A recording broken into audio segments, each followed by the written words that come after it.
Kebijakan Menkeu Purbaya ini banyak disukai oleh masyarakat, tapi kenapa bikin puyeng para pejabat? Mendingan diterusin atau di-cut?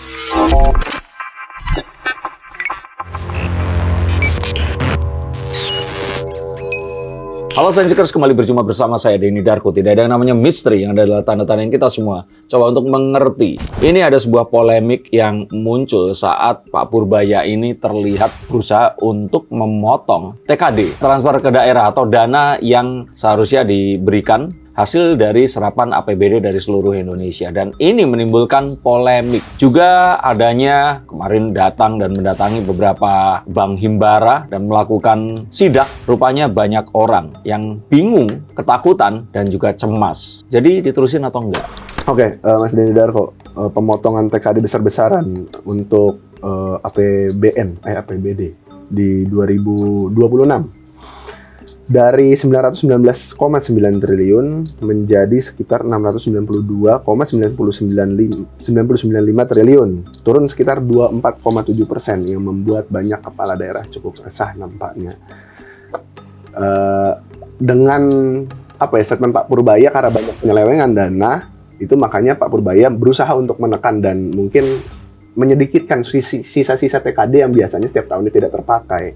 Lantas tapi banyak juga netizen yang mendukung beberapa kepala daerah untuk membangun daerahnya masing-masing, dan TKD-nya ini jangan dipotong. Menurut Mas Denny Darko seperti apa?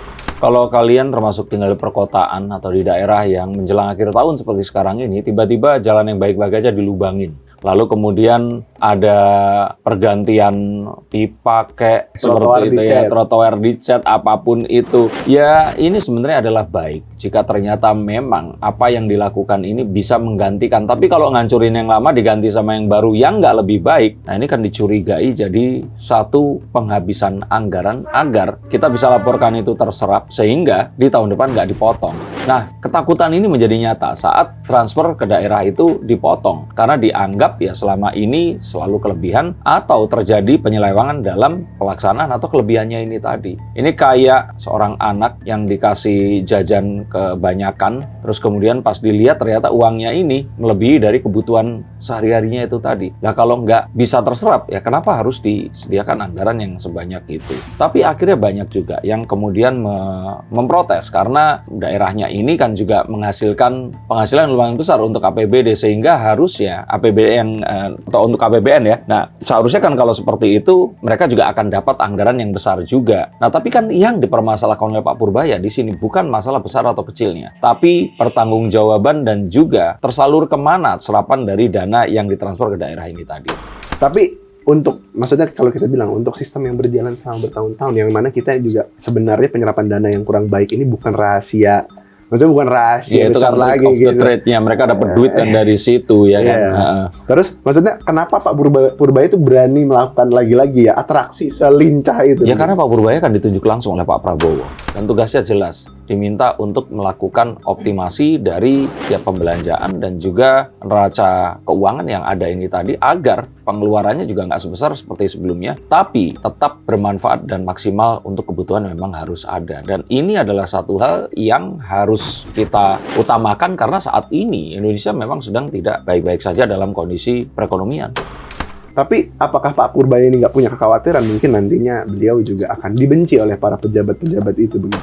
Sepertinya dia ini sudah mengetahui bahwa posisi yang di awal ini bukan posisi yang favorit. Bahkan dia katakan juga kalau harus memilih, dia katakan lebih memilih posisi waktu di BPS dulu. Nggak ada kerjanya, gajinya tinggi. Kalau sekarang ini seakan-akan all eyes on him. Semua CCTV seakan mengarah ke dirinya. Tapi saya pikir Pak Purbaya sudah mengambil langkah ini dan dia sekarang ya, melakukan ini karena buat dia sepertinya nggak ada jalan untuk kembali. Apakah dengan manuver yang sebegitu dahsyatnya kalau kita bilang Pak Purbaya ini berarti sudah siap untuk menerima tidak disukai oleh teman-teman sesama pejabatnya atau seperti apa sih? Kayaknya dia kalau dilihat dari apa yang dia lakukan, dia di posisi sebelumnya juga pasti melakukan hal yang semacam itu. Orang yang langsung secara spontan menyampaikan sesuatu saat itu benar ya dia percaya benar, dia mungkin akan memikirkan akibat dan lain-lainnya itu setelahnya. Tapi saya merasa bahwa ya ini memang karakteristik beliau dan sepertinya beliau nggak peduli juga kali ya. Apakah maksudnya langkah Pak Purbaya ini juga kalau kita bilang kenekatan beliau ini juga yang pastinya sudah dijamin mungkin oleh Pak Prabowo, karena kan ini penyelewengan dana ya, pasti Pak Prabowo kan juga pengen Iya uang bisa, lagi, dan gitu. juga Pak Purbaya mencoba untuk kalau dia bilang sumitronomik ya, cara pandang mengelola keuangan dan perekonomian dengan cara Pak Sumitro almarhum, ayah dari Pak Prabowo ini tadi. Maka sejatinya ya apa yang dilakukannya ini pasti akan direstui oleh Pak Prabowo. Jadi sepertinya nggak perlu nanya dulu, dia melakukan baru ngasih tahu, melakukan baru ngasih tahu seperti itu. Tapi selain memang kita berbicara tentang, ternyata nggak semua kepala daerah yang nggak setuju. Ternyata ada Pak Gubernur Jakarta, Pramono Anung. Pak Pramono Anung yang ternyata ikhlas-ikhlas aja, logo-logo aja TKD-nya dipotong gitu. Ya, untuk gubernur yang lain juga akan ngomong, enak aja lu Pram, ya lu kan daerah lu di Jakarta dan masih dapat serapan dari ibu kota negara atau apapun itu. Nah, Jakarta kan sangat besar ya. Jadi kalau buat mereka ini satu hal yang yang nggak apple to apple dibanding orang-orang memang di daerah yang mungkin saja nggak langsung merasakan cipratan pembangunan di pusat. Ini sebasah apa yang terjadi di Jakarta. Oke, tapi kalau kita bahas juga ini tentang netizen ya. Banyak juga dukungan netizen kepada Bu Sherly Coanda. Iya. Sherly Coanda. Ya benar ya. Bu Sherly Coanda, karena menurut mereka selama ini Bu Sherly ini juga membangun Maluku Utara dengan baik. Nah, makanya jangan TKD, jangan dipotong lah, kelihatan kok kerjanya. Oke, tapi kan ya netizen nggak bisa berdasarkan kesukaan, ya kan? Ya kalau kesukaan mungkin juga karena beliau seorang wanita yang cantik, minoritas juga Tionghoa kan yang menjadi seorang gubernur. Lalu kemudian beliau juga tampak memang gesit, satset lah dalam mengerjakan hal-hal itu tadi.